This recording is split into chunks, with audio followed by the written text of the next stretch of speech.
So welcome to the Laura and Benny show. In today's episode, Benny, I want to talk about that part of the day I get asked the most to actually help with timing, and that is when the ceremony ends, the day runs on, and the bell calls. That window between ceremony ending. Not my title now. I was calling it from exit to bell. Okay, we can call it exit to bell. That's all right. Does that make you happy? There you go. Okay. Stole my thunder. So we're talking about. Now you're messing it out. The ceremony's over. I'm not getting into this with you now. I'm not doing this now because the last podcast was too long. Yeah, because you keep doing this. Now, right? No messing now. I have dinner to cook. Come on. So we're talking about the ceremony's over, and there's the afternoon part of the day before the bell rings, and you go off into the banqueting room and have your dinner. This is the time of the day we're talking about, and this is the time of day that people tend to need the most help with when they're getting married, because they just haven't experienced it before. They don't know how long things take. They don't know what you can do, what you don't have to do, which is another thing. You can skip parts. You don't have to do everything you see in other weddings. And the rest of the day is quite structured. So like, it is. Your morning's your morning because your ceremony time is somewhat set. Yeah. I know you people can move it for specific reasons, but like your ceremony time is what it is. Yeah. And then your bell call is what the venue says they're going to do the banqueting at and what you've agreed. Yeah. So it's kind of like that gap in between. It's kind of what Limbo. do you do with that hour and a half, 2.5 hours, 3.5 hours, whatever time window you have. Yeah. What do you do? How do you do it? What order do you do? Well, there's loads you can do, but I suppose I want to kind of give people a bit of advice on how to, I suppose, optimise the time. Because the time on a wedding day, everyone says this all the time, the day flies, it goes by in a blink of an eye, and it is completely true. There's so much to do on a wedding day, and you need to optimise your time and do things really efficiently so that you're not wasting time that could be spent meeting with guests, having a drink, having something to eat. So I suppose before we get on to kind of the photo shoot side of things and the family and the bridal party and travel and locations and everything. So the ceremony's ended and you make your exit out of the ceremony. Something people are talking about more and more, and the question is, are you going to do this or are you not going to do this? Is the receiving line with the guests. Yeah. The handshake. The ceremony. Because people don't know what the receiving line is. The big handshake. Hugs, kisses, all that kind of thing. Now, depends on your numbers, depends on the personalities of the people. If you've got like a small number of people, say 80 going to the wedding, this is something you can do. You can let people kind of congratulate you. It could take 10-15 minutes. But if you're having 300 or 400 people, and these weddings still happen, the big weddings, they are still out there, it can take quite a bit of time. But I think those weddings are more likely to shake hands because they've invited the whole community, 4 GA teams. Yeah. Mother and father have had they've got their 4 or 5 different roads connected to where their house is or whatever it is. So they're more likely to do the community spirit thing of thanks for coming. And it is a nice way to say thank you for coming, because you may or may not get a chance to talk to someone later on. So at least you saw their face, give them a smile, shook their hand, they wish you the best, and it's nice to say hello to everybody. Well, even more then, if you've got big numbers and you are doing it, don't forget to allocate a window of time for it. Yeah. Because lots of people speak to us and they say, sure, the ceremony will be 30 minutes long because it's in the hotel and that's what the celebrant told us, and we'll be doing the photos. If it's 2 o'clock ceremony, 2:30 they'll be starting. It's just not the case. People don't move that fast. Things happen. If you're doing a receiving line and there's 300 people going, it could take up to 40 minutes. For everybody to come up to you. If it's 300 or 400 people, you're probably having a church wedding. You could be.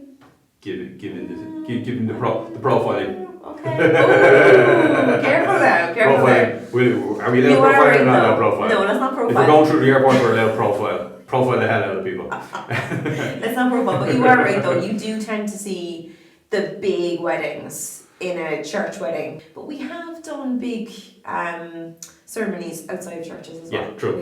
But what I'm thinking of is, so if someone's going to a church and they think my church is 1 to 2, and then I'm getting in the car and going, you'd be doing well. Oh yeah. Yeah, I mean, if you want to do it along the church lines, just to kind of throw in a little bit of a tip there, a wedding ceremony is an hour, and that's if the priest doesn't decide to, go on a bit. Yeah. He might know you, and if the priest knows you or your family, they tend to have a longer conversation with you. Yeah. That, and the fact that if there's 300 people going to your wedding and you're on the largest side in a church, the chances of all 300 people have parked cars, said good morning, sat down, or are ready for you to walk up the aisle, it just doesn't happen. You're it's going to be so more much detail fast. before the exit, Laura. I know. But we're going to go back to the handshake. Well, so what if I'm you're saying- doing the handshake, you need to allocate the time for it, and that will be based on the number of people that are attending your wedding. Could take 10 minutes, 20 minutes, 30 minutes, depending on how big your guest numbers are. You're right, so I don't want to go into big detail on it. The other thing I wanted to say about the receiving line before the handshake, whatever you want to call it, before we move on from it, is that it's not compulsory. You don't have to do it. But it's incredibly rude. We didn't do it. We didn't do it on our own wedding day. I'm just poking the bear. No, you really don't. It's not compulsory. You do what you want. Yeah, and I find the more and more people, like 2023, like a lot of our couples are saying they're not doing it. I think that's just run of. I think over the course of the year, you might get 5 to 10 people who don't do it. I don't think you get 40 people who don't do it. No, it wouldn't be that many. No. Out of 80 weddings, say, like I don't think you get 50% not doing it. And there is some days where it's just easier to do it because you have to run and hide if you're not doing it. And the flow of things, your location versus what you're doing next, you may as well just do it. Exactly. Yeah. So I don't want to go into too much detail about it, but just if it comes to like a timeline between the ceremony ending, that exit, and the bell ringing, if you're doing it, make sure to. So first option is like the first thing that happens after you do an exit out of ceremony is do you stand and do a receiving line or not? So that's your first. Are you doing it? Are you not doing it? Yeah. If you're not doing it, have a plan. We always say have a plan. And the duty is run and hide. yeah. Run and hide, look around the corner, go back in, circle back, or move on. Jump in the car. Exactly. Or some people do a whole term of we're still going to hang around, say the car park area because there's an ice cream cart or something like that. We're not going to do the receiving line, but we're still going to hang around with people. Yeah. So it kind of half softens it up. You just end up standing in a different place though with the forms. Yeah, it does. It does. So like at the same time as while people you don't have to do everything the way you want to do it, and people kind of know what they want or what they're going to try to do, but it does half a receiving line starts. Yeah. If not, one leg in the car, one leg out of the car. Shaking hands straight up. We don't get into it, right? Next up. Family photos. Okay. We always advise people, right? So wherever your ceremony was, be it a church or a hotel or wherever you're having it, when the ceremony ends, all of your family are present. They are all there. If you let them disperse, you have to gather them back up again. It's simple. Yeah. And if you are going to let them disperse, are your family the type of family to gather back up? Because I think like herding people is the most frustrating thing in any type of group situation, whatever it is, whatever event is. So like the old groups, the big groups, so herding everybody into a big group, people are over that now. So they don't do it as much. And it's the same way with your family. If you've 10 or 20 people, trying to herd them, say, to a second location, or please meet back up in like an hour and a half or 2 hours or something like that. It's just they have to be reliable. Exactly. Now it's the easier option, but I'm not saying it's the only option either. We have had days where we have, they've skipped the handshake, they've walked straight away from the hotel, they've communicated to the family beforehand, you need to come to this location, no messing, don't get a drink, don't chat, come with us. Family photo shoot is starting right now, and they've all showed up. Yeah. But every couple we speak to, and when we have this conversation with the family, and we say to them, we would recommend that you do it straight away so that they don't go missing. They will be able to think of that person who's not straight away. That's going to go missing. And anybody listen to this, think about it. If you're getting married and you were to let a family member go off, who is the person that goes missing? Yeah. I bet you can think of the exact person. The brother, the sister, or the dad. Yeah. Sometimes the dads, they're just pottering about, doing their own thing, and there's no don't mean talking it. to them. They don't mean it. They just kind of get distracted. They get excited. They do other things. It's not on their radar. But we try to organise it so that on the wedding day, no matter what you're doing, we never want you to feel frustrated because someone hasn't showed up or you feel like things are taking too long. So if you're getting married at the hotel, at the church, wherever it is, if there is the option of doing the family there and then when they're all present, and I'm talking about immediate family, I'm talking about your parents, your siblings, their partners and their kids.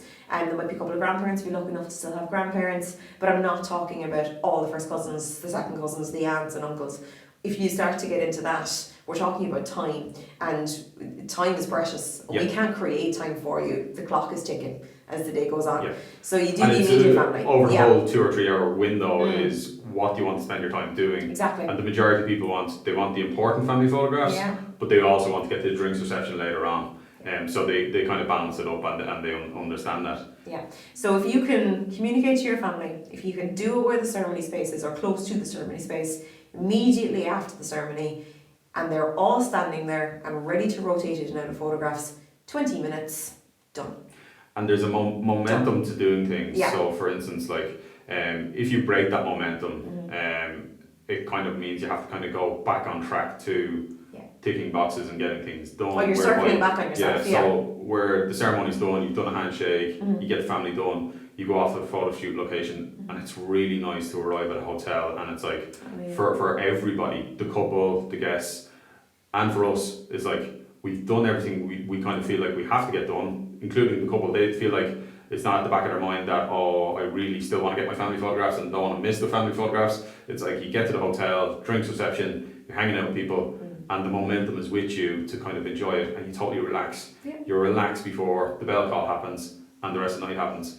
So to kind of break that momentum, sometimes you have to, for whatever the reason is, but at the same time it's nice to kind of, it's a nice flow from ceremony, handshake, family, bridal party, couple, and then travel to the drinks reception, or you already just walk into the drinks reception. Yeah. It's great to have everything done and then chill out.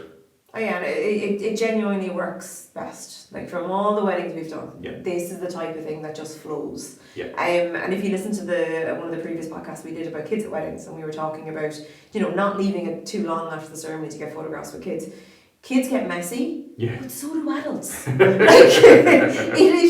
It's hilarious how, like, even bridesmaids, where is your bouquet? The ceremony ended 20 minutes ago. I don't know. Like there's buttonholes or falling toys off. hanging off. Yeah. Exactly. And there's scuffed shoes and there's hair everywhere, and these things happen. So I mean, again, it's the same principle for the adult side of things when you're getting photographs. Yeah. The earlier in the day, the more collected you're going to be. Yeah. It's as simple as that.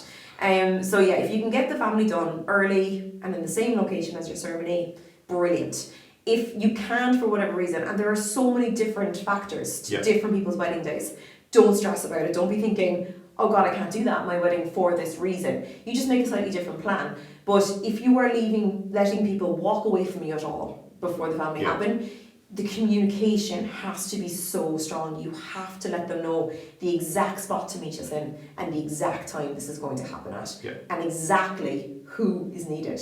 Yep. And I'm talking about, like, tell your brother's wife or your brother's fiance or partner that you are included in this. When some people say to us, oh, did you want the kids as well? They're the bride and groom's nieces and nephews. Of course we did. Where's Granny? Of course we wanted Granny, do you know? Yeah. So, like, and we go through everyone that's important, but we can tell the couple, but the couple then, it's your job to communicate that to the immediate family. Who's involved? Where we're meeting them. And likewise to the family, it's kind of like, so like the bride and groom might be told, this is what we're doing, and they've told the brother and sister, but the brother and sister didn't tell their partner. And the partner went off with the kid. He just wanted to get the kids off. Oh, I didn't realise I was included.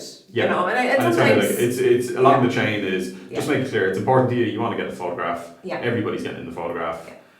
And I suppose the other thing about herding is, we start in big groups and go down to smaller groups, and it's herding. And I just want to touch on before I go away from family, because I have been asked this a few times before.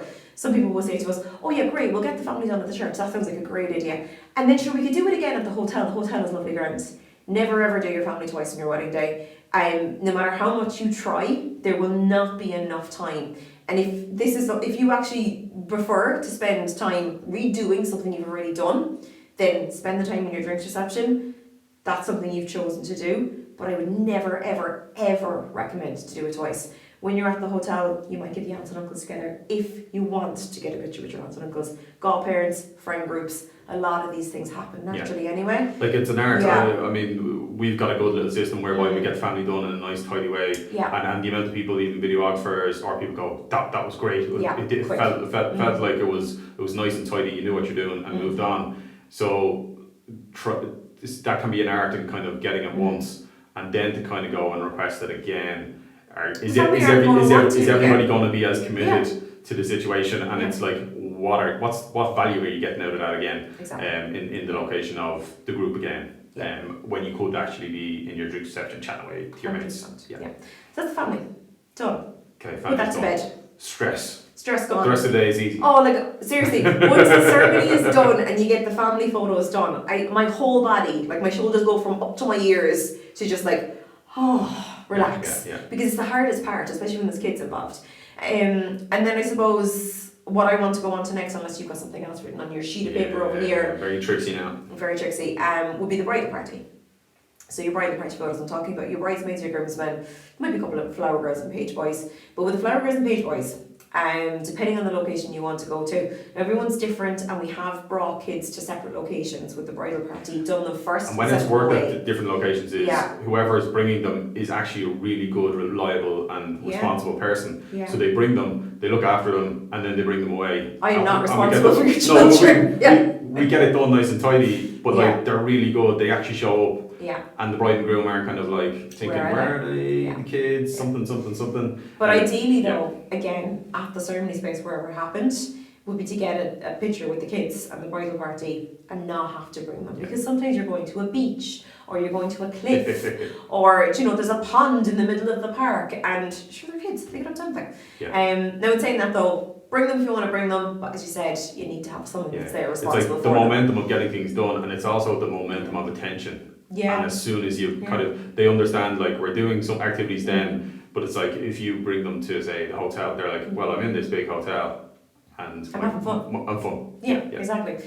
So when it comes to the bridal party, and of course the pictures of the two of you on your own again. So something then to think about is, well, if you're in a venue and your ceremony, your reception, your banquet, it's all happening in the one space, chances are they've got really nice gardens. So you would just take a stroll out into the grounds of the venue with the bridal party after the family is done. You do the bridal party, you let them go off, so you're just left with the couple, simple.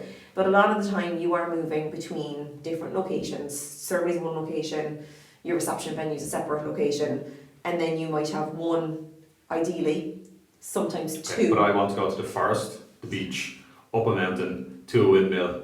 And listen, I will put the hiking boots in the car, and I will go anywhere you want to go, but I cannot create time. So it's kind of what we always say. I know I'm only teasing, but like, and when you talk to people, you kind of like say, Grant, we can do those 4 locations if you want to. This is what the timing is, and then they realise, okay, I don't need those 2 locations because I'd rather spend that time in the drinks reception.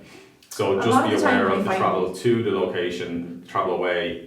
And then if you are doing a quick stop, how long are you spending? 5, 10, 15 minutes at this like extra location that you really want. So there's an art to getting multiple locations in, and it's kind of geographically whether it fits in the kind of the route from, say, the ceremony to the drinks reception. Sometimes it's just perfectly aligned, and then sometimes everybody realizes we're driving 10, 15 minutes out of the way. So when you add that up, that's like 30, 20 minutes drive time.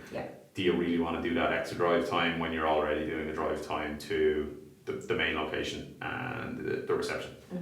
And a lot of the time as well, like when people give us, say on the extreme case of 4 or 5 different places I want to go to, I can guarantee that at least 2 of them are extremely similar. It's the same feel, it's the same kind of backdrop, but just it's a garden in a park. Or so it has the kind of same feel. You don't need to do the same feel twice. I'd say one stop ideally, because there's usually locations that can give you multiple kind of like backdrops and fields as well. There's some really nice locations around the place that can give you, that kind of garden feel, an open space feel, mountains in the background, maybe an old manor house, like some places. Yeah, I mean, really we always say Clarny Munker's house. Like you've got the traditional house, you've got the manicured garden, you've got the greenery and the woods, and you've got a bit of hills and mountains, and you've got a touch of water. That's like there's so many different from one spot. You've got so many different angles that you can make work. And there, wherever it is, there's normally like 2 or 3 fields. Like exactly, Usually when we're going to more than one location with the couple, and we're kind of doing 2 couple shoots in 2 different locations, it's because one is the main area, and the second one, it means something to them. And it could be something as simple as they just bought a home. And the house is actually quite close, or is en route, as you said. Town they grew up, and that's the kind of landmark in that town, and we're driving out of that town, we stop in a certain location, snap, you gotta feel it. Or I proposed here, it's on the way, what do you think? Should we stop? Of course stop. Like this, that's different, that's just the 2 of you getting out of the car. It's literally 5 minutes back in the car and go again. I'm talking about trying not to do multiple locations where you're going to need 15 minutes in each of them, because you need to park a car, get out, get yourself together, probably walk a short distance to where works, do the photos, and then reverse that. Yeah. And then do it again. And if they're not en route. Yeah. And a lot of time as well, like, I know everyone has like really exciting ideas about the wedding day, and we can go here, and we can go here, and we can do this, and we can do this. Wedding days are a lot. They drain your energy. So, and I do find as well that after the ceremony and after the family is done, and you kind of sit in a wedding car or a family car, whoever's driving you, and you kind of like take a minute, you tend to kind of come down a bit, and it can get a bit tiring if you've now got 3 or 4 locations ahead of you before you've even got to the drinks reception, and you were going to be absolutely bombarded by every single person there because they're dying to see you and spend time with you. So with the bridal party, before I get away from it, if you're going to one location, great, bring them. We do the bridal party first, is what we usually do, and then we move on to the couple. And the reason we do it that way is you don't need an audience of your brothers, your sisters. Yeah, exactly. The friends or whoever it is heckling at you because you're trying to do your wedding. So yeah, we do the bridal party first, and we send them away, like, so that it's just the 2 of you, and it's a lot easier to do a couple shoot when you don't have an audience. Yeah. Don't bring your parents on your couple shoot. That's the number one tip I give you in today's podcast. Don't bring your parents on the couple shoot. I think we had someone with best intention. Their mother and father just wanted to experience as much as possible, and we were kind of like saying, do you want your parents watching your couple shoot? And then the groom was like, all right, okay, no, I get that, they can head on to the hotel. So if you're going to one location, do the bridal party first, send them off, and they're there then they're there at the drinks reception to greet you when you arrive as well, so that you're not arriving in and there's no bridesmaids around to give you a hand if you need help with something. Yeah, when you're kind of saying arrival in, so people need time to settle in a drinks reception. So even if whether it's on site at the hotel or the venue, or they're travelling to the venue, the initial kind of half an hour, say, of when they arrive, or they arrive scattered over half an hour, you're probably off doing your photo shoot. Yeah. They need time to settle down in terms of they're getting a drink, they're chatting away to people, and there's kind of hustle and bustle before they actually sit down in the drinks reception, or kind of go to the reception area, the drinks reception area, or they go and check in. So there's kind of like a hustle and bustle going on there, and as well it gives your bridal party a chance to get to the hotel, just take a moment, because I mean they've been probably on duty since the morning, the ceremony, and they're always helping out. And it's a window when they get a chance to kind of settle down in the hotel ahead of yourselves. I do think of them that way because they might not have eaten or had a drink of water in hours, and it's a lot for them as well as yourself. And downtimes, just in terms of downtimes, while it's kind of on that time as well as yourselves probably only get rare downtimes throughout the day. Yeah. Where you actually get to spend time together. And one of them is travelling. So after the ceremony, say to the photo shoot location, or wherever there's a bit of travel time is, that could be a short period of time, or it could be a good hour, and that's fun, and people actually go, it was actually nice to spend 45 minutes in the car chatting away. So the travel time is one time you kind of get time together. And then we were talking to Kate and Luke, we didn't realise as much or appreciate it as much because we are in it, but they were like, that was a time when we actually got to spend time together. But we know that we were with you and you were having fun and you were letting us have fun and kind of letting us be ourselves, but they actually had downtime by themselves on the photo shoot, and that's when all the kind of the eyes have gone, the bridal party have gone, the family have gone. You actually have a bit of time where it's more just yourselves, and everybody else is kind of standing off and letting you have some fun. And then the other time is at the bell call to the entrance. There's kind of a small window there, whereby you don't have to miss your drinks reception by trying to sneak off to the room. You've actually got a wee window there at the bell time, and it's a rare time. So between the exit of the ceremony and the bell, it's full on, there's a lot going on, and what's of value and what's important to you that you want to get done. And hide food everywhere. Like put food everywhere. Oh no, but like protein bars in the car. Hydrate and sweets. Yeah. Like if you're in the car for a bit, make sure there's a bottle of water and sweets at least. And if you want a sandwich, there was a groom recently, he's like, I would die for a sandwich, a proper sandwich now. And he was just I was kind of actually like going to offer one of hers, but I didn't know how good it was. I was like, this could be an awful sandwich. But it's like, if you know what you like, because the day is so nervous, full of energy, full of activities, that you might not have your normal routines from the morning to the end of the ceremony. But then once you're in the car, you relax. Yeah. Just put a full picnic together. And if it doesn't get used, that's fine. But the chances are, at some stage in the day, you're going to think, I'm starving. I'm wilting here. I'm starving. Yeah. So yeah, I mean, so it's kind of just the window between the ceremony ending and getting to the drinks reception and the bell ringing. They are the things you end up doing. You do the handshake, maybe not, depending on your personality. You do the family photos, whether they happen at the ceremony space or they happen at a slightly later stage it's still before the bell calls. Yeah. So it has to happen. There's potentially travel if you're moving between locations. There's bridal party photos, and one other thing I want to say about the bridal party photos is if you are deciding to go to 2 locations on the way to the reception venue, your bridal party don't have to go to both of them. There's actually no need. You're just repeating it. Bring them to one, and then you as a couple do both. You do unless not need to there's a bring specific reason you want to bring them somewhere else. Yeah, but there's always an exception. Exactly. But like that's just a good tip as to how you can move things along. And you don't have to drag everybody, like whatever the group of people is, you don't have to bring them to every single thing. But this is more for people that just haven't experienced this at all. They've never been in a bridal party, they've never gotten married, they don't know what happens. Yeah. Like, do I bring them everywhere? Do I not bring them everywhere? So just, you don't have to bring them everywhere. Yeah. One location is loads. And then obviously your couple shoot is the last thing. And then you need to leave a little bit of time for the drinks reception. Yeah, so how much time do you want for your drinks reception? And most people say to us, we want to go an hour. Yeah. It's fun, depending on their travel and whatever, the tight window that they have, they understand that sometimes, it's only going to be 40 minutes or whatever it is. Yeah. But sometimes you get people of like, I would do anything with photographs and I have absolutely no interest in drinks reception. And then other people are like, I want 90 minutes in my drinks reception. Oh, yeah. So it's really kind of... we genuinely have had couples say to us, if I see no drinks reception, I don't care. Yeah. I want to go to these 4 locations, I want to spend the entire afternoon with you guys taking photos. I don't care about my drinks reception. Because that's what they value and that's what's important to them. Yeah. The other thing is entertainment. So if there's entertainment, remember that allow yourself enough time so that you may get to experience your entertainment. Like magicians and music singer, it could be just music, it could be anything. And that your guests get to experience that and you get to experience that as well. Yeah, exactly. So yeah, that's kind of what happens between the ceremony ending and the bell call ringing at the reception. It might not sound like loads, you could just count it on one hand, but you're gathering people, you're organising people, you're moving people, everything takes time, and it can be a lot of pressure for us because we have a timeline, and some timelines there's loads and loads of space in it, and then other days it's quite short and condensed, and you just can't get people to move. But we can create time. So if you think about what your priorities are. If your priorities are, I want to spend all my days getting photos and video footage, great. If your priority is to actually spend the time with your guests and go to your drinks reception, but just, figure out who am I and how long do I want to spend in these areas.